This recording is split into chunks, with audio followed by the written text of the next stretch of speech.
ইমামতি কইরা বেতন নেওয়া এটা সবচেয়ে বড় বেদাত। কোন নবী টাকা লইয়া নামাজ পড়াইছে বেতন লইয়া? কোন সাহাবি টাকা লইয়া বেতন লইয়া নামাজ পড়াইছে? এটা দলিল দেন। এতদিন জানতেন না, বেদাত করছেন, ঠিক আছে, ভুল তৌবা কইরা ইমামতি বেতন ছাড়া করেন দিহি। আল্লাহর কথা নিয়ে ভালোবাসেন। আল্লাহকে অনেক মানুষ ডাকে, কিন্তু আল্লাহ জবাব দেয় না। আমরা ডাকি না, লক্ষ লক্ষ মানুষ আল্লাহকে ডাকতে আছে, কিন্তু আল্লাহ জবাব দেয় না। আচ্ছা, আমরা লক্ষ লক্ষ মানুষ খালি দোয়া করতেছি, এমন কোনো মানুষ আছে যে হ্যাঁ দোয়া পারে না? হ্যাঁ দোয়া করা পারে না? আরে যে ভিক্ষা কইরা খায়, হ্যাঁ ও কয় বাবা 10টা টাকা দেন, আমি আল্লাহর কাছে দোয়া করুন। আচ্ছা, আপনি যাইবেন অসুস্থ রুগীর এনে, হ্যাঁ 1 কেজি ফল না নিয়ে পারলেও আপনি কিন্তু 1 ব্যাগ দোয়া লয়ে যাইবেন যে ভাই আইসি, ফল ফুল টানি নাই, আমি দোয়া করে গেলাম আল্লাহ যেন সুস্থ করে দেয়। উনি দোয়া করলেন, সুস্থ জানি করে দেয়। আপনি দোয়া কি আল্লাহ হুনে কোন তো? আর 1 কেজি ফল আনলে তো বেচারা খায় পারতো, শরীর একটু শক্তি দিত। দোয়া করে, কারণ দোয়াটা মাগ না। দোয়া করতে যদি টাকা লাগতো, কোনো বেটায় দোয়া করতো না। যা আছে না, যে একবার দোয়া করলে 100 টাকা লাগবো, 50 টাকা লাগবো। এর লেগে যে মৌলবী গাইনা দোয়া করাইবার গেলে অনেক মানুষের টাকা দেওয়ার লাগে দেখে অনেক মানুষের দোয়াও করাইবার চায় না। ফিরি হইলে তাও কয় আহেন হুজুর একটু দোয়া করে। খালি অনেক টাকা দিয়ে আমরা সব কিছু করবার চাই, কিন্তু না, আল্লাহকে ডাকতে হবে পবিত্র অন্তঃকরণে। আল্লাহর কাছে দোয়া করবো আল্লাহর রসুলে, আল্লাহর কাছে দোয়া করব মুমিনে। কাদের জন্য? আমানুদের জন্য, মানুষদের জন্য। এর লেগে আল্লাহ কোরআনে কইছে যে হে আমানুগণ, তোমরা তোমাদের ধন সম্পদ নিয়ে রসুলের কাছে উৎসর্গ করো।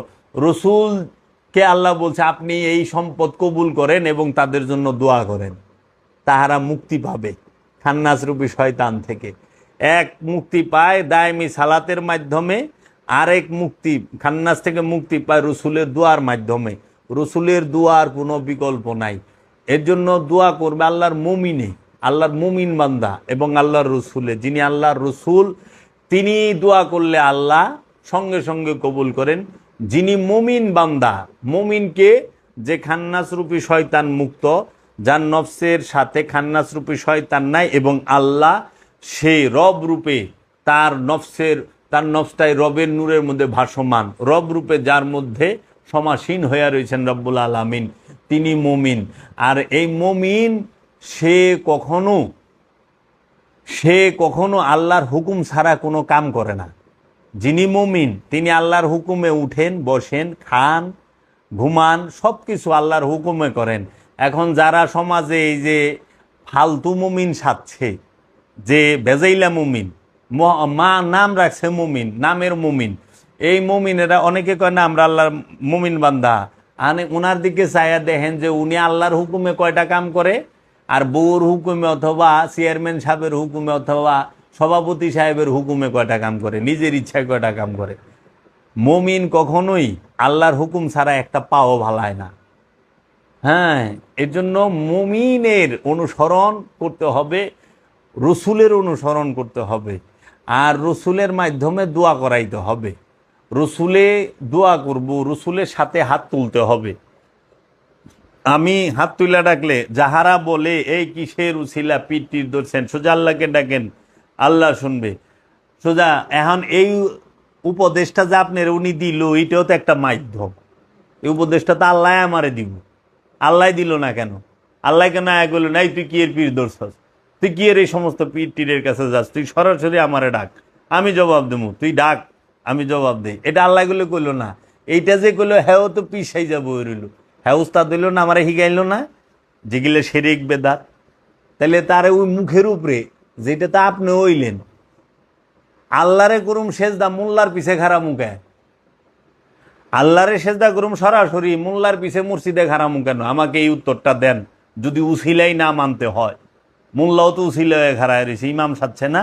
আচ্ছা, ইমাম আবার করে কারে? কাবারে সেজদা না। ইমামের উসিলা কয়টা? আল্লাহকে সেজদা করতে যায় একটা। ইমাম সাহেব তার কয় না বিহাজাল ইমাম। ইমাম সাহেব কি কয়? ইমাম সাহেবের নিয়ত কি? মুসল্লির নিয়ত সেন বিহাজাল ইমাম, ইমাম সাহেব তার বিহাজাল ইমাম কয় না। তাই ইমাম সাহেবের সেজদা করবার যায় কাবার উসিলা লয়। আর মুসল্লি সেজদা করবার যাইয়া ইমাম আর কাবা দুইটা উসিলা লয়। আল্লাহকে একটা সেজদা করতে গেলে মুসল্লির দুইটা উসিলা লওয়ার লাগে, একটা হলো ইমাম আর একটা হলো কাবা। আবার ইমামের আগে সেজদা দেওয়ান যাইব না, তাহলে নামাজ বাদ। ইমামের আগে সালাম ফিরান যাইব না, নামাজ বাদ। কি মর্যাদা, আল্লাহরে সেজদা করুম, ইমামের আগে কিচ্ছু করণ যাব না। তো ইমামই তো উসিলায় ঘাড়ায় রইছে। আর এই ইমামই কবে লেছে পীর ধরা সেরেক। তাহলে পীর ধরা যদি সেরেক হয়, ইমামের পিছনে ঘাড়ানো তো সেরেক হয়ে যাবো গা। আল্লাহরে যদি সরাসরি কয়, তাহলে এগুলো কোন? অবশ্যই উসিলা লাগবে। উসিলা ছাড়া কোনো কিছু হয় না।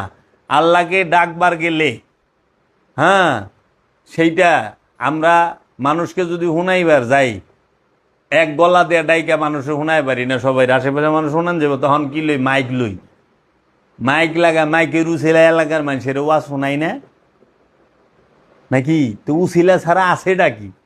উসিলা ছাড়া কিচ্ছু নাই, উসিলা ছাড়া কিচ্ছু নাই। কোরআন পড়বেন, সেইটাও উসিলা লাগবো। কোরআন শুনবেন, সেইটাও উসিলা লাগবো। কোরআন লিখবেন, সেইটাও উসিলা লাগবো। কাগজ আর কালি লাগবো। আবার কাগজ কালি হইছে কাম হইব না, যে লেখা জানে তারে লাগবো। আবার যে লেখা জানে তারে হইলে কাম হইব না, যে কোরআনে গ্রামার আবার সব বুঝে তারে লাগবো। তাহলে উসিলা ছাড়া কিছুই হয় না। যারা বলে উসিলা লাগবো না, এটি হলো শয়তান। কারণ শয়তান সে উস্তাদ হইবার চায়, আদমরে উস্তাদ মানবার চায় না। আদমরে উস্তাদ মানবার চায় না। যে মৌলবি কইব, এই সালাফি হোক, ওহাবি হোক, যে উসিলা লাগবো না, উজে কইতেছে, ও নিজে উসিলা বইছে। ওয়াজ করেন কেন? আল্লাহর মানে আল্লাহ নিজে আয়া কইব। আপনি ওয়াজ করতে বসছেন কেন? আবার আপনি যে কোরআন হাদিসের কথা বলেন, আপনাকে টাকা দিতে হয়। মৌলবি সাহেবরে 50,000 1 লাখ টাকা না দিলে ওয়াজ করে না। আল্লাহর কোরআন, আল্লাহর বাণী, সেটা বলে আপনি টাকা নেন কেন? তাহলে এই মৌলবীরা হলো সবচেয়ে বেশি ধর্ম ব্যবসা করে। ধর্ম ব্যবসা কেমনে করে? যে সে ওয়াজ করে টাকা নেয়, কইতাছে আল্লাহর বাণী কোরআন, কোরআন বলতেও তাদেরকে, কোরআন শুনতে তাদেরকে টাকা দিতে হয়। বলতাছে রসুলের হাদিস, সেই রসুলের হাদিস শুনতে তাকে টাকা দিতে হচ্ছে। সে বলতাছে এই ওয়াজের প্যান্ডেল হচ্ছে জান্নাতের বাগান, এই ওয়াজে জান্নাতের বাগানে ঢুকবার গেলেও টাকা দেওয়ার লাগে। আবার জান্নাতের বাগান মৌলবি টাকা ছাড়া ঢুকবার না, যে ওয়াজ করবো হ্যাঁ টাকা ছাড়া ঢুকবো। 1 লাখ টাকা মৌলবীরে না দিলে হ্যাঁ জান্নাতের বাগানে ঢুকবই না। ওয়াজের মাহফিলের প্যান্ডেল জান্নাতের বাগান না? আল্লাহর ফেরেশতারা চতুর্দিকে পাহারা দেয় না? তো চতুর্দিকে যেহেতু পাহারা দেয়, তাইলে পরে হেই পাহারা ফেরেশতারা দিতেছে জান্নাতের বাগানে, হেনে মৌলবি সাহেবরে অ্যাডভান্স না দিলে হ্যাঁ এই ওয়াজ আহে না। আবার অনেক সময় তো অনেক মৌলবি অ্যাডভান্স নিয়েও ওয়াজ করবার আহে না। তা আল্লাহর বাণী কইবেন টাকা লাগবো কেন? ফ্রিতে কোন নবী টাকা নিয়ে ওয়াজ করছে? কোন সাহাবি টাকা নিয়ে ওয়াজ করছে? কোন নবী টাকা লইয়া নামাজ পড়াইছে বেতন লইয়া? কোন সাহাবি টাকা লইয়া বেতন লইয়া নামাজ পড়াইছে? একটা দলিল দেন। মৌলবীরা যে এত বেদাত বেদাত করে, এই ওয়াজের কইরা টাকা নেওয়া এটা সবচেয়ে বড় বেদাত। ইমামতি কইরা বেতন নেওয়া এটা সবচেয়ে বড় বেদাত।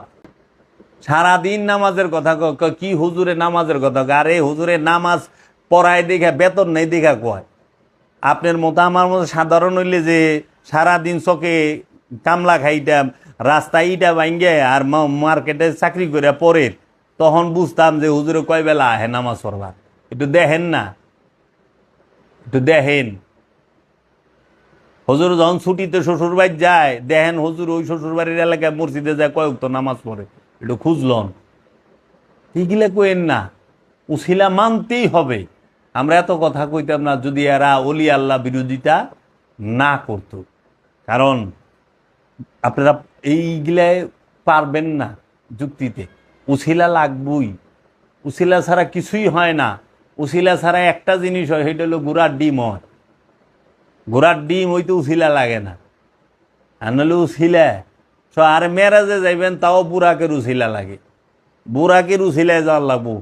লামুকামে যাইবার গেলে রব রব লাগবো, লাগে না? রসুল যে মেরাজে গেছে, 2টা উসিলা, বুরাক রব রব, আবার সাথে জিব্রাইল ফেরেশতা আসিল বলে। তাইলে এগুলা কই না? আল্লাহ কোরআন পাঠাইছে নবীর উসিলা, রসুলের উসিলা।